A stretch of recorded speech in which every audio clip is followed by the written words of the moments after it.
જય શ્રી કૃષ્ણ. આપ જોઈ રહ્યા છો આપણી યુટ્યુબ ચેનલ ધાર્મિક. એમાં આપ સૌ ગીતા પ્રેમી સાધકોનું હાર્દિક સ્વાગત છે. આજના વિડીયોમાં આપણે સાંભળીશું શ્રીમદ્ ભગવદ્ ગીતા અધ્યાય બીજો સાંખ્ય યોગ, શ્લોક ક્રમાંક 41થી 55 સુધી સંસ્કૃત શ્લોક તથા એનું ગુજરાતી ભાષાંતર. જો આપને આ વિડીયો પસંદ આવે તો લાઈક, શેર અને સબસ્ક્રાઈબ જરૂરથી કરજો. અત્યાર સુધી આપણે શ્લોક ક્રમાંક 40 સુધીનું ગુજરાતી ભાષાંતર સાંભળ્યું. તો ત્યાં સુધી શ્રી ભગવાન અર્જુનને સમજાવે છે કે તું જય પરાજય, લાભ હાનિ, સુખ દુઃખને સમાન ગણીને યુદ્ધ કર. આ પ્રમાણે યુદ્ધ કરવાથી તું પાપને પામીશ નહીં. અત્યાર સુધી શ્રી ભગવાને જ્ઞાન યોગ સમજાવ્યો અને હવે આગળના શ્લોકોથી શ્રી ભગવાન કર્મયોગ સમજાવશે. જે બુદ્ધિથી યુક્ત થયેલો મનુષ્ય કર્મોના બંધનને સારી રીતે ત્યજીને કર્મ બંધનમાંથી છૂટી શકે. એ રીતે શ્રી ભગવાન અર્જુનના માધ્યમથી આપણને ઉપદેશ કરી રહ્યા છે.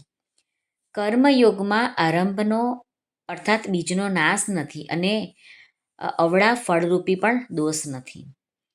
તેથી કર્મયોગરૂપી ધર્મનું થોડું પણ જો આચરણ કરવામાં આવે ને તો જન્મ અને મૃત્યુરૂપી મહાન ભયમાંથી ઉગરી શકાય છે. આમ અત્યાર સુધી શ્રી ભગવાને અર્જુનને આવો ઉપદેશ કર્યો. હવે આગળ શ્રી ભગવાન ઉવાચ. શ્લોક ક્રમાંક 41. વ્યવસાયાત્મિકા બુદ્ધિરેકેહ કુરુ નંદન બહુશાખા હ્યનંતાશ્ચ બુદ્ધિયો વ્યવસાયિનામ. શ્રી ભગવાન કહે છે, હે અર્જુન, આ કર્મયોગમાં નિશ્ચયાત્મિકા બુદ્ધિ એક જ હોય છે. જ્યારે અસ્થિર વિચારના વિવેકહીન સકામ મનુષ્યોની બુદ્ધિઓ ખરેખર ઘણા પ્રકારની અને અપાર હોય છે. શ્લોક ક્રમાંક 42, 43 અને 44. યામિમાં પુષ્પિતાં વાચમ પ્રવદન્ત્ય વિપશ્ચિતઃ વેદવાદરતાઃ પાર્થ નાન્યદસ્તીતિ વાદિનઃ કામાત્માનઃ સ્વર્ગપરા જન્મ કર્મ ફલપ્રદાં ક્રિયા વિશેષ બહુલાં ભોગૈશ્વર્ય ગતિં પ્રતિ ભોગૈશ્વર્ય પ્રસક્તાનાં તયાપહૃત ચેતસાં વ્યવસાયાત્મિકા બુદ્ધિ સમાર્થો ન વિધીયતે.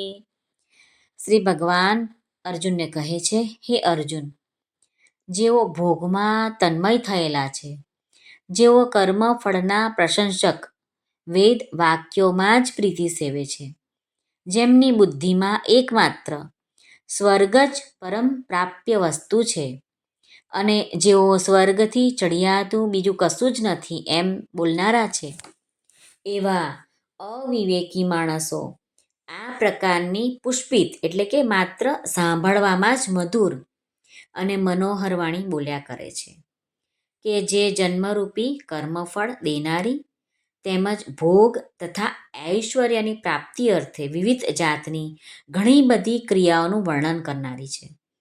તે વાણી દ્વારા જેમનું ચિત્ત હરાયેલું છે, જેઓ ભોગ અને ઐશ્વર્યમાં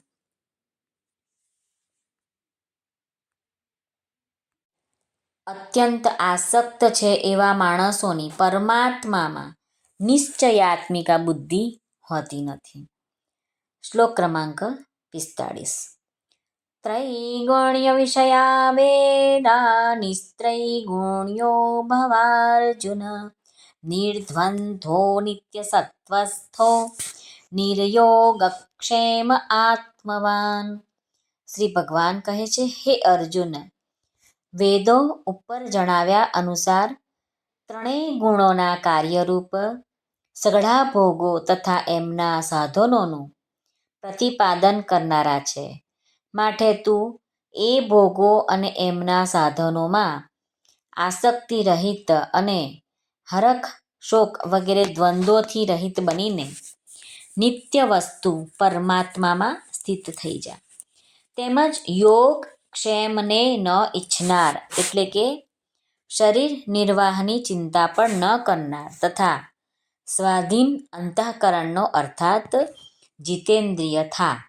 અહીં યોગક્ષેમનો અર્થ એમ સમજવો જોઈએ કે અપ્રાપ્તની પ્રાપ્તિનું નામ યોગ અને પ્રાપ્તની રક્ષાનું નામ છે ક્ષેમ. શ્લોક ક્રમાંક 46. યાવાનર્થ ઉદપાને સર્વતઃ સંપ્લુતોદકે તાવાન સર્વેષુ વેદેષુ બ્રાહ્મણસ્ય વિજાનતઃ. શ્રી ભગવાન કહે છે, બધી બાજુથી ભરપૂર જળાશય મળી જતા નાનકડા જળાશયમાં મનુષ્યનું જેટલું પ્રયોજન રહે છે, બ્રહ્મને તત્વથી જાણનાર બ્રાહ્મણનું સઘળા વેદોમાં એટલું જ પ્રયોજન રહે છે.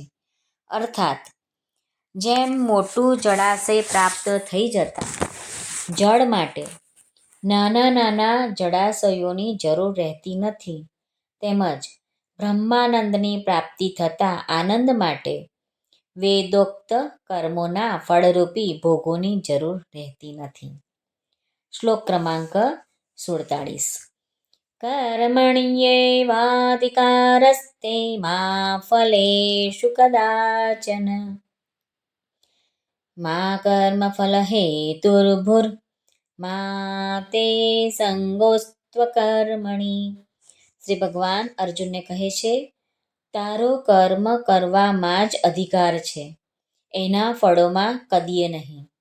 માટે તું કર્મોના ફળનો હેતુવાળો ન થા, અર્થાત ફલાપેક્ષાથી રહિત થઈને કર્તવ્ય બુદ્ધિથી કર્મ કર તથા તારી કર્મ ન કરવામાં પણ આસક્તિ ન થાવ. શ્રી ભગવાન ઉવાચ યોગસ્થઃ કુરુ કર્માણિ સંગં ત્યક્ત્વા ધનંજય સિદ્ધ્યસિદ્ધ્યોઃ સમો ભૂત્વા સમત્વં યોગ ઉચ્યતે. શ્રી ભગવાન અર્જુનને કહે છે, હે ધનંજય, તું આસક્તિ ત્યજીને તથા સિદ્ધિ અને અસિદ્ધિમાં સમબુદ્ધિ રાખીને યોગમાં સ્થિત થઈ કર્તવ્ય કર્મો કર. સમત્વ એ જ યોગ છે. અહીં સમત્વ એટલે કે જે કંઈ પણ કર્મ કરવામાં આવે એ પૂરું થાય કે ન થાય તેમજ તેનું ફળ અનુકૂળ કે પ્રતિકૂળ મળે તેમાં સમભાવ રહેવો એનું નામ છે સમત્વ. તો ભગવાને કહ્યું છે કે સમત્વ પણ એક પ્રકારનો યોગ જ છે. શ્લોક ક્રમાંક 49. દૂરેણ હ્યવરં કર્મ બુદ્ધિયોગાદ્ ધનંજય બુદ્ધો શરણમન્વિચ્છ કૃપણાઃ ફલહેતવઃ. શ્રી ભગવાન અર્જુનના માધ્યમથી આપણને એટલે કે દરેક મનુષ્યને જણાવી રહ્યા છે કે આ સમત્વરૂપ બુદ્ધિયોગ કરતાં સકામ કર્મ ઘણું જ નીચલી કક્ષાનું છે. માટે હે ધનંજય, તું સમબુદ્ધિમાં જ રક્ષણનો ઉપાય શોધ, અર્થાત બુદ્ધિયોગનો જ આશરો લે. કેમ કે ફળનો હેતુ બનનારા અર્થાત ફલાપેક્ષીજનો દયાને પાત્ર જ છે. શ્લોક ક્રમાંક 50. બુદ્ધિયુક્તો જહાતીહ ઉભે સુકૃત દુષ્કૃતે તસ્માદ્યોગાય યુજ્યસ્વ યોગઃ કર્મસુ કૌશલમ. શ્રી ભગવાન અર્જુનને કહી રહ્યા છે કે સમબુદ્ધિયુક્ત માણસ પુણ્ય અને પાપ બેયનેય આ લોકમાં ત્યાગી દે છે, તેમનાથી મુક્ત થઈ જાય છે. માટે તું સમત્વરૂપ યોગમાં જોડાઈ જા. આ સમત્વરૂપ યોગ એ જ કર્મોમાં કુશળતા છે, અર્થાત કર્મ બંધનમાંથી છૂટવાનો ઉપાય છે. શ્લોક ક્રમાંક 51. કર્મજં બુદ્ધિયુક્તા હિ ફલં ત્યક્ત્વા મનીષિણઃ જન્મબંધ વિનિર્મુક્તાઃ પદં ગચ્છન્ત નામયમ. શ્રી ભગવાન કહે છે, કેમ કે સમબુદ્ધિથી યુક્ત જ્ઞાનીજનો કર્મોથી ઉત્પન્ન થનાર ફળનો ત્યાગ કરીને જન્મરૂપી બંધનથી મુક્ત થઈ નિર્વિકાર પરમપદને પામે છે. શ્લોક ક્રમાંક 52. યદા તે મોહકલિલં બુદ્ધિર્વ્યતિતરિષ્યતિ તદા ગંતાસિ નિર્વેદં શ્રોતવ્યસ્ય શ્રુતસ્ય ચ. શ્રી ભગવાન કહે છે કે જ્યારે તારી બુદ્ધિ મોહરૂપી કળણને, અહીં કરણ શબ્દ એટલે કે જે ભૂમિ જેમાં ખૂંપી ગયા પછી માણસ બહાર નીકળવાનો જેટલો પણ પ્રયત્ન કરે એટલો એ ભૂમિમાં વધુને વધુ ઊંડો ખૂંપતો જાય છે, એને કહેવાય છે કળણ. તો ભગવાન કહે છે કે મોહરૂપી કળણને સારી રીતે ઓળંગી જઈશ તે વખતે તું સાંભળેલા અને સાંભળવા બાકી રહેલા આ લોક તેમજ પરલોક સંબંધી બધાય ભોગો પ્રત્યે વૈરાગ્ય પામીશ. શ્લોક ક્રમાંક 53. શ્રુતિવિપ્રતિપન્ના તે યદા સ્થાસ્યસि નિશ્ચલા સમાધાવચલા બુદ્ધિસ તદા યોગમવાપ્સ્યસી.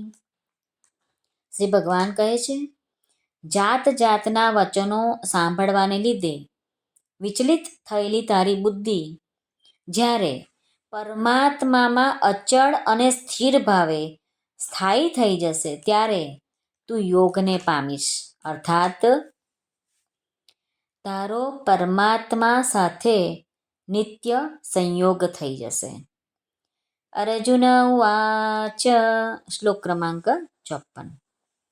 સ્થિતપ્રજ્ઞસ્ય કા ભાષા સમાધિસ્થસ્ય કેશવ સમાધિસ્થિતિ સ્થિતધિક કિમ પ્રભાષેત કિમાસિત વ્રજેત કિમ. અર્જુન કહે છે હે કેશવ, સમાધિમાં સ્થિત પરમાત્માને પામેલા સ્થિર બુદ્ધિ મનુષ્યનું શું લક્ષણ છે? તે સ્થિર બુદ્ધિ પુરુષ કેવી રીતે બોલે છે, કેવી રીતે બેસે છે તથા કેવી રીતે ચાલે છે, અર્થાત તેના આચરણ કેવા હોય છે? અર્જુને આ પ્રશ્ન પૂછ્યો છે કે સ્થિતપ્રજ્ઞ હોય એ પુરુષ કેવી રીતે બેસે, કેવી રીતે ચાલે, કેવી રીતે બોલે, એના કેવા આચરણ હોય છે? તો એના જવાબમાં શ્રી ભગવાન આગળના બધા જ શ્લોકો કહે છે. શ્રી ભગવાન ઉવાચ. શ્લોક ક્રમાંક 55. પ્રજહાતિ યદા કામાન સર્વાન પાર્થ મનોગતાન આત્મન્યેવાત્મના તુષ્ટઃ સ્થિતપ્રજ્ઞસ્તદોચ્યતે.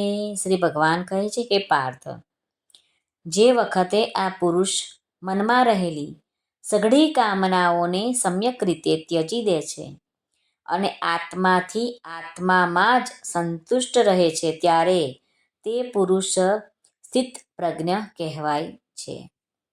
શ્રી કૃષ્ણાર્પણમસ્તુ. શ્રી કૃષ્ણ શરણમ મમ. શ્રી કૃષ્ણ શરણમ મમ. શ્રી કૃષ્ણ શરણમ મમ. જય શ્રી કૃષ્ણ શરણમ મમ. શ્રી કૃષ્ણ શરણમ મમ. શ્રી કૃષ્ણ શરણમ મમ. શ્રી કૃષ્ણ શરણમ મમ. જય શ્રી કૃષ્ણ શરણમ મમ. જય શ્રી કૃષ્ણ.